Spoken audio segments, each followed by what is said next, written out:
Assalamualaikum warahmatullahi wabarakatuh. Baik, sebelum kita melakukan pembelajaran, alangkah baiknya kita berdoa terlebih dahulu agar apa yang kita pelajari pada hari ini bisa bermanfaat buat kita semua di hari esok dan seterusnya. Berdoa dimulai.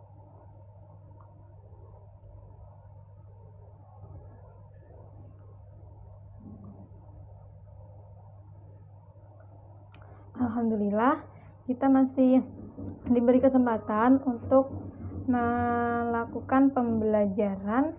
Baik, pada hari ini kita akan belajar tentang fungsi komposisi. Jadi dalam pembelajaran fungsi komposisi hari ini itu ada beberapa bagian yang akan kita pelajari. Yang pertama yaitu mengenai pengertian dari fungsi komposisi itu sendiri. Kemudian yang kedua ada rumus fungsi komposisi.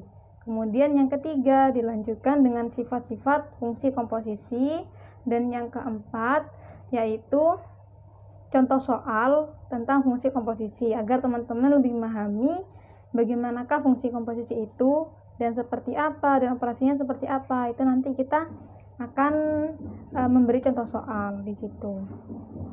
Nah, untuk mempersingkat waktu, langsung saja kita ke pengertian tentang fungsi komposisi.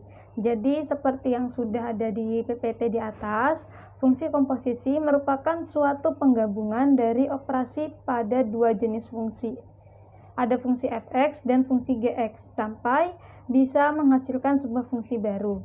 Jadi, fungsi komposisi di sini yaitu memetakan dua buah fungsi, kemudian digabungkan, dan nanti dari penggabungan dua fungsi ini menghasilkan sebuah fungsi baru. Nah, singkatnya seperti itu. Jadi penggabungan antara dua fungsi dan nanti akan menghasilkan sebuah fungsi baru. Nah, notasi atau fungsi komposisi ini dinotasikan dengan O kecil atau biasanya disebut dengan bundaran. Kita bacanya biasanya bundaran, cuma bisa juga dibaca dengan komposisi. Kemudian kita lanjut slide selanjutnya, yaitu di sini ada ilustrasi dari fungsi komposisi. Jadi kita memiliki himpunan A, B, C. Jadi dari himpunan A ke B itu dipetakan menjadi sebuah fungsi fx atau fx atau fy, terserah di situ.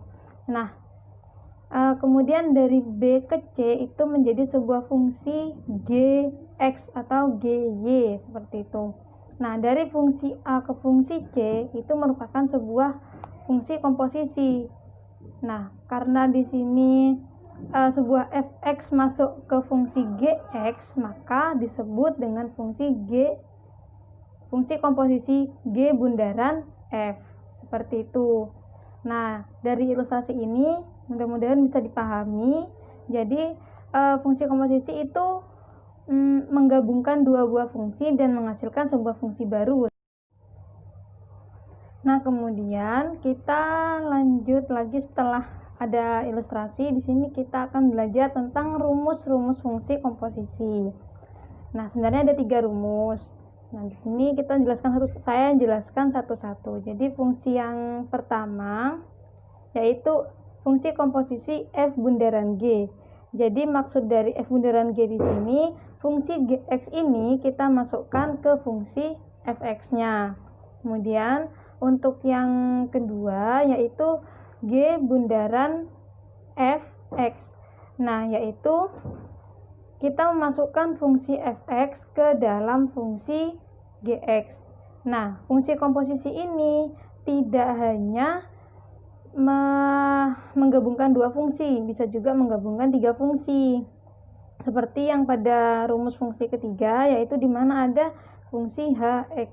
Jadi, h bundaran g bundaran f terhadap x. Jadi, kita memasukkan dulu fungsi fx ke dalam fungsi gx, kemudian hasil dari g bundaran f itu kita masukkan ke dalam bundaran h bundaran g fx itu, seperti itu.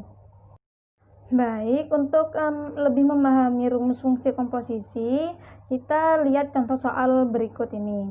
Jadi saya diketahui fx-nya yaitu 3x plus 4 dan gx-nya 3x. Kemudian ditanya apa? Berapa nilai dari f bundaran g terhadap 2? Seperti itu ya. Nah, maka jawabannya yaitu karena yang ditanya f bundaran g, maka kita memasukkan fungsi gx ke dalam fungsi fx. Nah, fungsi fx yaitu 3x plus 4. Nah, kita masukkan fungsi gx ke dalam fungsi fx-nya. Fungsi gx-nya kan 3x, maka kita masukkan hasilnya 3 dikali 3x plus 4. Kemudian kita jumlahkan, jadi hasilnya adalah 9x plus 4. Yang ditanyakan f bundaran g terhadap 2, maka hasil dari f bundaran g x tadi kan 9x plus 4. Nah, x-nya kita ganti 2 karena ditanyakan terhadap 2. Maka 9 di x plus 4 itu menjadi 9 dikali 2 plus 4. 9 dikali 2 18 ditambah 4 sama dengan 22. Nah, sampai sini teman-teman bisa pahami ya. Sangat mudah kan fungsi komposisi? Nanti kita bisa belajar dari contoh-contoh soal berikutnya. Baik, selanjutnya kita akan belajar tentang sifat-sifat pada fungsi komposisi. Nah, di sini ada 3 sifat. Nah, yang pertama yaitu f bundaran gx tidak sama dengan g bundaran fx. Artinya apa? Dalam fungsi komposisi ini tidak berlaku sifat komutatif, tetapi berlaku sifat asosiatif. Yang mana kita lihat pada PPT yaitu f bundaran g bundaran h. Nah, itu yang pertama kita kerjakan g bundaran h-nya dulu, kemudian kita kerjakan dengan f fungsi fx-nya. Nah, kemudian untuk yang sama dengan f bundaran g bundaran h, tapi yang dikerjakan f bundaran g-nya dulu, kemudian digabungkan dengan fungsi hx-nya. Nah, itu hasilnya sama, maka itu merupakan sifat asosiatif. Jadi pada fungsi komposisi ini juga terdapat fungsi asosiatif, tapi tidak ada fungsi komutatifnya. Nah, selain itu ada juga identitas pada sifat-sifat fungsi komposisi. Jadi apabila ada f bundaran i itu identitas, fungsi ix, nah itu kan identitas i. Jadi apabila ada f bundaran i, maka hasilnya adalah sama dengan i bundaran f. Nah, hasilnya adalah fx itu sendiri. Seperti itu. Itu tentang sifat-sifat fungsi komposisi. Nah, untuk lebih mempermudah memahami tentang sifat-sifat fungsi komposisi, maka di sini saya akan kasih contoh soal lagi dari sifat-sifat fungsi komposisi. Nah, jika kita mempunyai fx yaitu 12x dikurangi 5, gx-nya adalah 2x dan hx adalah x plus 3. Kemudian tentukan f bundaran gx tidak sama dengan g bundaran fx. Nah, kita buktikan apakah sifat ini benar atau tidak, terbukti atau tidak. Kita akan buktikan dengan contoh soal ini. Nah, kemudian yang kedua, sifat asosiatif yang tadi saya jelaskan, f bundaran g bundaran h, di mana kita akan mengerjakan f bundaran g-nya dulu, kemudian kita gabungkan dengan fungsi hx-nya. Nah, itu apakah sama dengan f bundaran g bundaran h, di mana kita mengerjakan g bundaran h-nya dulu, kemudian kita gabungkan dengan fungsi fx-nya. Nah, itu kita akan buktikan pada contoh soal ini. Nah, untuk jawaban yang pertama itu bisa teman-teman lihat di PPT, kita akan bahas. Jadi kan yang pertama ditanyakan f bundaran gx tidak sama dengan g bundaran fx. Nah, kita punya f yaitu 12x negatif 5 dengan gx-nya 2x. Maka kita kerjakan dulu yang f bundaran g, di mana kita memasukkan fungsi gx ke dalam fungsi fx. Maka jadilah 12 dikali 2x negatif 5 atau dikurangi 5. Nah, kemudian yang g bundaran f, kita memasukkan fungsi fx ke dalam fungsi gx. Maka menjadi 2 dikali 12x dikurangi 5. Nah, kemudian kita jumlahkan. Dari 12 dikali 2, 12 dikali 2x dikurangi 5 menghasilkan 24x dikurangi 5. Nah, kemudian untuk yang G bundaran F dari 2 dikali 12x dikurangi 5 menghasilkan 24x dikurangi 10. Dari sini jelas bahwasannya hasil kanan dan kiri F bundaran G dan G bundaran F itu tidak sama. Maka terbukti bahwasannya sifat ini benar adanya, di mana F bundaran G tidak sama dengan G bundaran F, maka tidak berlaku sifat komutatif pada fungsi komposisi. Nah, kemudian untuk yang jawaban nomor 2 nih, langsung ya, kita akan buktikan tentang sifat asosiatif ini, di mana F bundaran G bundaran H, yang awal kita kerjakan F bundaran G-nya dulu, kemudian kita gabungkan dengan fungsi Hx, terus apakah sama dengan F bundaran G bundaran H, kita mengerjakan fungsi G bundaran H-nya dulu, kemudian kita gabungkan dengan fungsi Fx-nya ini. Nah, kita cari dulu F bundaran G berapa hasilnya. F bundaran G itu kita memasukkan fungsi Gx,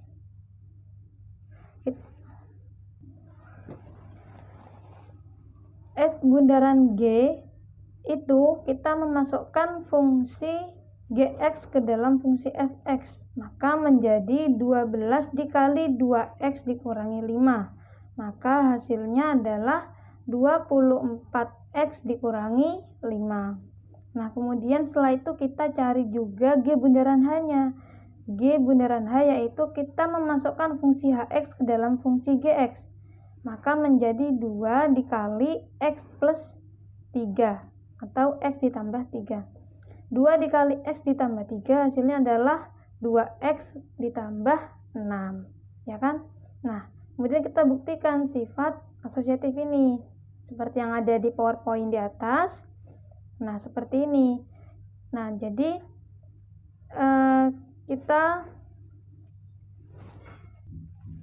sekarang kita buktikan apakah sifat asosiatif ini benar atau tidak. Nah, seperti yang ada di PPT di atas, sudah kita masukkan ya, F bundaran G bundaran Hx itu adalah kan hasil dari F bundaran G yaitu 24x negatif 5, maka kita masukkan fungsi Hx ke dalam fungsi hasil dari F bundaran G, maka menjadi 24 dikali x ditambah 3 dikurangi 5. Nah, kemudian yang F bundaran G bundaran H, hasil dari G bundaran H yaitu 2x plus 6, maka kita memasukkan hasil fungsi G bundaran H ke dalam fungsi Fx, maka menjadi 12 dikali 2x plus 6 dikurangi 5. Nah, hasilnya adalah untuk yang F bundaran G bundaran H yang pertama yaitu 24x ditambah 72 dikurangi 5. Dan yang kedua, F bundaran G bundaran H yang kedua yaitu hasilnya 24x ditambah 72 dikurangi 5. Maka sampai sini terbukti bahwasanya sifat asosiatif ini terbukti ada di dalam fungsi komposisi. Hasilnya sama dengan seperti itu. Nah, ketika dijumlahkan dari 24x ditambah 72 dikurangi 5, maka hasilnya adalah 24x ditambah 67. Yang pertama. Kemudian yang kedua juga sama hasilnya, yaitu 24x ditambah 67. Dari sini terbukti bahwasannya hasilnya itu sama antara F bundaran G bundaran H yang pertama dan F bundaran G bundaran H yang kedua. Seperti itu. Maka di sini terbukti bahwasannya fungsi asosiatif pada fungsi komposisi ini jelas adanya dan terbukti. Nah, sampai sini bisa dipahami kan? Ternyata sangat mudah kan fungsi komposisi ini, dan sifat-sifatnya juga nggak begitu banyak dan rumit, benar-benar mudah dipahami. Nah, semoga nanti bisa bermanfaat buat kalian semuanya.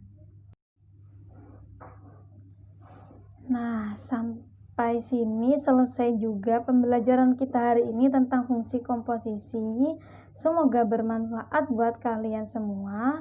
Saya mohon maaf apabila ada salah kata dan ada tindakan yang kurang berkenan. Saya minta maaf. Akhirul kalam. Wassalamualaikum warahmatullahi wabarakatuh.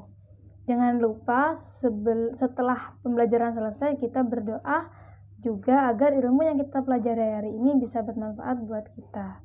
Terima kasih.